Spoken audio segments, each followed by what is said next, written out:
Hey, bonjour, comment on se retrouve?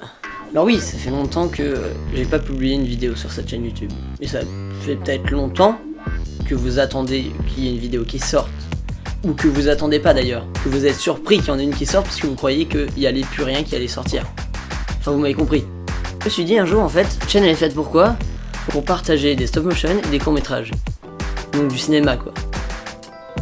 Alors pourquoi j'ai pas fait de vidéo sur le cinéma? Et ben c'est maintenant. Je fais une vidéo sur le cinéma.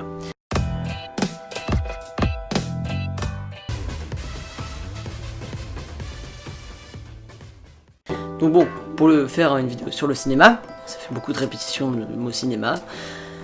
Commençons par le commencement, ce qui est plutôt logique. Et on commence par le commencement du cinéma, on commence par... Attendez. Donc, je sais pas si vous avez reconnu ce que c'était. Ça s'appelle une caméra Super 8. Ça veut dire, donc c'est une vieille, très vieille caméra. Donc ça, c'est l'ancêtre du cinéma. C'est dans les premières caméras qui ont existé. Donc c'est la Super 8. Vous pouvez observer la qualité de l'objectif. Pas trop. Donc voilà comment ça marche. D'abord, c'est de l'argentique. C'est-à-dire que c'est de la pellicule. Donc on a un petit truc... Merde, qu'on ouvre là. Pour la pellicule. Tac. Ici, on met la pellicule. Donc, caméra argentique. Très vieille caméra. Ancêtre des caméras d'aujourd'hui. Alors, je dirais pas ancêtre des réflexes. Parce que c'est faux. C'est une caméra argentique. C'est-à-dire que c'est pour la vidéo. C'est pas fait pour la photo. Donc ouais, ça c'est vraiment l'ancêtre de la caméra dans le sens la caméra utilisée pour les journaux TV.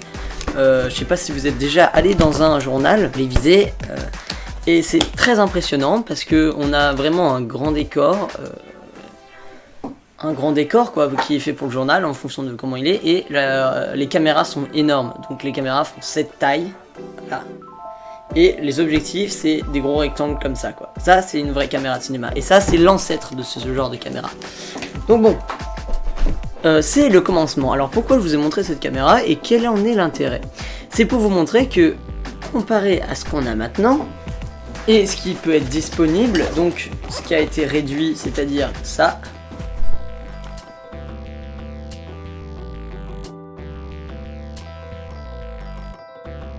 Donc c'est un exemple, elles sont pas toutes comme ça. J'ai pas d'exemple de grosses caméras parce que j'en ai pas.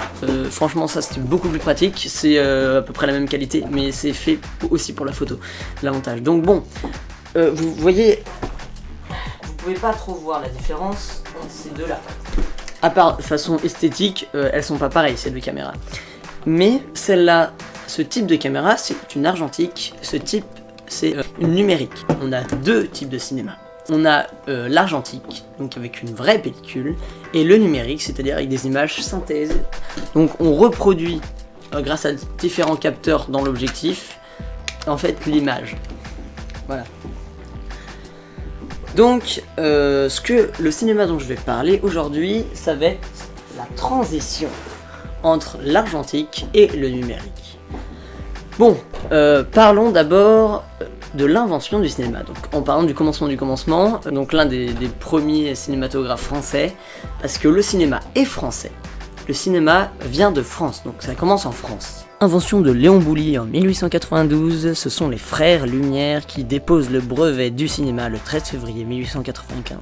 Mais attardons-nous sur un cinématographe français qui est l'un des piliers du cinéma. C'est Georges Méliès. Georges Méliès qui est un cinématographe français qui a des caméras telles que cette caméra Super 8 en un peu plus grosse, parce que pour une meilleure qualité quand même, ça c'est quand même plus récent que cette époque, ça c'est plus récent. C'est pas l'époque de Georges Méliès, c'est bien après, sachant que c'est dans les années 80, 90, trucs comme ça, il y en avait plein. Et après ça a encore évolué pour donner les engins numériques qu'on a maintenant. Bon, Georges Méliès utilise des caméras argentiques, donc c'est un cinéma à pellicule et donc il faut faire développer les pellicules. En gros, Georges Méliès fait des films à cette époque de 2-3 minutes, pas plus. Tout simplement parce que en France, personne n'est assez qualifié et il n'y a pas d'usines qui sont capables de faire du montage de pellicules. Une pellicule, ça a une certaine distance, une certaine longueur, et donc tu dépasses pas les 3 minutes de film avec une pellicule. Donc 3 minutes de film, pour créer une histoire, c'est un peu chaud, c'est pas super. Et donc là où les Américains ils ont eu la révolution, c'est que eux ils ont commencé à coller les pellicules de 3 minutes entre elles, et ils ont pu faire des films. Donc c'est l'avantage du numérique, c'est que le numérique est beaucoup plus pratique. Cela est beaucoup plus utilisé pour la vidéo parce que on n'a pas besoin de se trimballer des cartouches de pellicule de 3 minutes ou bon, même maintenant s'il y a des méthodes qui ont été évoluées pour la vidéo, le numérique, on peut filmer autant de temps qu'on veut tant que la carte SD a de la mémoire. Donc l'argentique est encore utilisé aujourd'hui, mais beaucoup plus pour la photo que pour la vidéo, parce que pour la photo c'est pratique, on peut avoir la photo directement sur la pellicule sans avoir besoin de l'imprimer par un outil numérique. Tu prends la photo et la photo sort et t'as juste à secouer et à cacher pour que la photo apparaisse. Donc bon, pour vraiment le début du début, le premier film c'est l'entrée d'un train à la gare de La Ciotat. Donc La Ciotat c'est en France, donc le cinéma est français. Voilà la conclusion la plus simple qu'on peut faire. Donc le premier cinéma, donc cinéma dans le sens du terme, un endroit où on projette le film, était à La Ciotat. Et donc c'était le film de l'entrée d'un train dans la gare qui était projeté. Donc on pourrait très bien dire maintenant, ouais mais et voir un train qui passe, c'est vraiment de la merde, on s'en fout, parce qu'on peut le voir en vrai le train. Mais à cette époque, sachez que c'était incroyable. Là, ça c'est une révolution. Le cinéma, pour pouvoir revoir un événement, mais en vidéo, c'était une révolution. Parce que un peu avant, on avait déjà fait des vidéos avec des dessins animés, c'est-à-dire en gros les studios Walt Disney, etc., qui faisaient des dessins animés avec les personnages de Oswald, Mickey, etc. Et ils avaient déjà découvert ce principe d'image par image, et parce qu'ils l'utilisaient pour faire leurs dessins animés. Mais le faire avec une vraie vidéo, retranscrit même en noir et blanc, une vraie vidéo. C'est pas des dessins, c'est-à-dire que c'était des photos, et ça c'était incroyable, et c'était une révolution. Donc bon, le cinéma inventé par les frères Lumière, ensuite utilisé par Georges Méliès, qui est un cinématographe français, qui fait des films pas plus de 3 minutes. Donc film un peu avec des scénarios accélérés, qui ont pas trop de sens, et donc c'est surtout basé sur des décors théâtrales. Donc à l'époque, il n'y a pas de montage comme on peut l'avoir maintenant, c'est-à-dire en numérique. C'est du montage, on coupe la pellicule, on change pour différencier les plans, etc. Et hop, ce qu'on fait. Donc en gros, on n'a pas de... À cette époque-là, on n'a pas de montage du genre, on va faire qu'il y ait de la fumée à ce moment-là qu'on rajoute en numérique, ou alors des tirs de laser. Donc c'est des décors de théâtre qui sont affichés, et en fait, ils jouaient une pièce de théâtre filmée, de 3 minutes. Donc c'est pour ça que les gens allaient voir, mais bon, pour voir ça, ils n'étaient pas prêts de payer plus de 10 centimes, surtout que c'était pas un truc très connu, donc... Le cinéma, ça payait vraiment pas. Tu pouvais pas en faire un salaire. Et là où Georges Méliès a fait la grosse erreur, c'est qu'il n'a jamais essayé de recoller 2 pellicules entre elles, parce qu'en France c'était pas possible. Donc les Américains ont développé des films d'1 heure, où on pouvait vraiment baser un vrai scénario et un truc dessus, que c'était vraiment sympa. Comme les films qui sont arrivés un peu après, Charlie Chaplin, Frère James, des films en noir et blanc du même type. Par exemple Charlie Chaplin qui a fait The Kid, Le Dictateur. Bon, après il y a des voix aussi dans Le Dictateur qui sont rajoutées, mais c'est une époque encore après Georges Méliès. Faut se dire que Georges Méliès c'est vraiment dans les débuts du cinéma. C'est pour ça qu'ils pouvaient pas faire des films d'1 heure, c'est qu'ils n'avaient pas encore trouvé. Donc en Amérique ils ont trouvé comment faire des films d'1 heure, donc ils ont commencé à faire des films d'1 heure, et en France, comme d'habitude, les Français se font voler leur invention et ils se font bien Donc c'est comme ça que Georges Méliès a coulé, et donc il a plus refait aucun film après ça, parce que plus personne venait voir, vu que 3 minutes c'était pourri à cause des films d'1 heure des Américains, qui étaient reprojetés en France aussi. Et donc bon, Georges Méliès il a fini vendeur d'une boutique à la gare de Lyon. Voilà, donc c'est comme ça qu'il a fini. Le cinéma s'est développé en Amérique. Ce qui s'est passé, c'est que les Américains ont vraiment établi des gros scénarios et ont fait ce qu'on appelle des blockbusters. Donc les blockbusters, c'est un film international qui doit parler à tout le monde. Parce que par exemple, il y a tout dedans, il y a toutes les ethnies, il y a tous les trucs qu'on veut pas aborder, tous les sujets de la société, tous les problèmes qui parlent à tout le monde, et des choses qui parlent à tout le monde, parce qu'il y a du comique, il y a du romantique, donc les blockbusters comme Ghostbusters. c'est pas un jeu de mots, mais faut faire des sujets qui peuvent parler à tous. Parce que dans le cinéma, on a des films qui s'appellent des films d'art et d'essai. Donc d'essai, D''E2SAI, qui sont en fait des films portés sur un thème du cinéma. Par exemple sur un film romantique, un film d'action, une comédie. Ils sont portés que sur un thème. Souvent les films d'art et d'essai, c'est des choses assez psychologiques avec des scénarios très travaillés et une mise en scène assez simple. C'est un peu comme le vieux théâtre de l'Antiquité. En gros, on avait des beaux textes très bien travaillés et une mise en scène simple avec un gars qui parlait fort sur une scène. Voilà, et donc je résume, c'était pas exactement ça. Donc là c'est pareil, ça va mettre plus en valeur en fait le scénario et moins mettre en valeur les décors, la façon de filmer, tout ce qu'il y a autour, les moyens. Donc ça va être un truc qui va plus se baser sur le scénario que sur le budget. Alors que la plupart des films d'action américains, de tout ce qu'on peut voir, ils se basent beaucoup plus sur le budget, sur la vidéo, que sur le scénario. Et c'est ça le problème des films de maintenant. Film d'art et d'essai, ça veut dire qu'ils se basent sur un scénario qu'ils essayent justement pour voir si ça plaît au public. Donc, généralement, comme c'est des trucs pas très connus, qui sont pas une valeur sûre, il y a moins de gens qui vont les voir. Après, ça n'empêche pas que dans des films d'art et d'essai, ils prennent des acteurs connus. Et il y a les blockbusters, donc les films comme Avengers, Star Wars, qui sont des films qui vont à tout le monde. Donc ça veut dire une histoire. Le scénario est travaillé quand même, mais ce que je veux dire c'est que ils se basent plus, ils misent plus sur la mise en scène que sur le texte. Et donc, quand tu as un film, si tu veux qu'il y ait des entrées à ton film, il faut que tu mises sur quelque chose. Tu peux choisir de miser sur le scénario, donc par exemple le film Joker, qui est un scénario très très travaillé. Donc en gros, c'est un film, ils ont dû passer au moins plus de 2 ans sur le scénario, juste sur le scénario, parce que c'est très psychologique, il y a beaucoup de détails qui sont très importants à noter. C'est un film qui est très bien d'ailleurs, que je recommande, et je vais pas raconter l'histoire, c'est un peu débile. En gros, on nous montre plein de facettes de la société, plein de choix d'un homme qui se fait martyriser par la société et il en devient fou. Et c'est pour ça, et donc c'est un exemple en fait. Et je pourrais carrément faire une vidéo dessus pour vous expliquer toute l'analyse cinématographique de ce film, mais je vais pas faire ça. Donc c'est un film très psychologique et c'est pas, contrairement à ce qu'on pourrait s'attendre, des films de Batman ou des Jokers qui est vraiment juste le méchant que Batman arrête et qui a pas d'autre raison. Prenons l'exemple du Star Wars 4, donc le premier Star Wars, c'est surtout lui qui a fait un gros blockbuster parce que là c'est la guerre des étoiles, donc Star Wars, le film, le 4, donc le premier en gros dans l'histoire du film, de la série. Donc c'est le premier qui a été fait, qui a fait un énorme succès. Et ce film a fait un succès parce qu'il y a de l'action, du romantisme, il y a aussi de la stratégie, il y a un peu tous les domaines dans ce film, et ce qui fait que ça a plu à beaucoup de personnes. Maintenant, si vous allez voir un film américain, que ce soit un film d'action ou pas, la plupart du temps, vous verrez, la plupart du temps, je dis bien, il y a toujours les ethnies. Au paquet de, par exemple, oh ouais, vous avez fait un film où il n'y a que des blancs, c'est-à-dire que vous êtes raciste. Ça c'est l'état d'esprit d'aujourd'hui. Il faut absolument avoir des films où il y a tout pour que les gens fassent pas de mauvaises critiques en disant si vous dans votre film il n'y a que des blancs parce que vous êtes raciste.